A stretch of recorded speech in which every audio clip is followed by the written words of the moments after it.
ગુજરાતમાં સક્રિય થયેલી સાયક્લોનિક સર્ક્યુલેશન અસર દાહોદ જિલ્લામાં પણ જોવા મળી। 12 મેના રોજ દાહોદ નગરમાં એકાએક ધોધમાર વરસાદ વરસ્યો હતો, જેમાં એપીએમસી દાહોદ ખાતે ખુલ્લા મૂકેલા ઘઉં, ચણા, સોયાબીન, મકાઈ, કણબી તેમજ કઠોળને ખૂબ જ મોટા પ્રમાણમાં નુકસાન થયું હતું। રાજ્યમાં 7 દિવસ દરમિયાન કમોસમી વરસાદ વરસવાની હવામાન વિભાગે આગાહી કરી છે, જેના પગલે દાહોદ એપીએમસી દ્વારા વેપારીઓને સોશિયલ મીડિયા દ્વારા જાણ કરવામાં આવી હતી, તેમજ ખુલ્લા મૂકેલા અનાજ સલામત સ્થળે ખસેડવાની પણ એપીએમસી દ્વારા એડવાઇઝરી જારી કરવામાં આવી।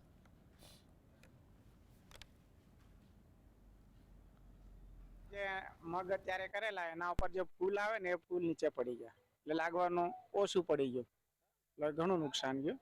મોંઘી વસ્તુ આવે અને પાણી અત્યારે ઘણી જરૂર પડે, બહુ તકલીફ। કેટલું કહી શકાય નુકસાન? આશરે આમ તો ઘણું નુકસાન કહેવાય।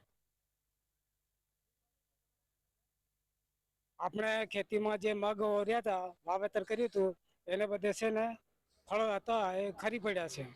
પછી પશુઓ માટે જે ઘાસચારો એ એકઠો કરી મૂકેલો એ બધો બહુ પલળી ગયો એટલે નુકસાન થઈ ગયેલું છે, ઘણું બધું એમ નુકસાન થઈ ગયું છે। આમ તો અમે આગાહી એપીએમસી દ્વારા કરતા જ હોઈએ છીએ વાતાવરણ માટેની, જે એટમોસ્ફિયરની જે આગાહી આવતી હોય અમે જાણ કરતા હોઈએ વેપારીને, પણ અચાનક જ કોઈ આવી જાય વરસાદ, અને આ તો એકદમ આવી ગયો હતો વરસાદ, અચાનક જ ખુલ્લું વાતાવરણ, તડકો હતો એકદમ, અને એમાં આવી જાય તો હવે શું કરી શકે વેપારી? એમાં અંદાજે કેટલું? કરોડોનું નુકસાન તો ખરું આમ।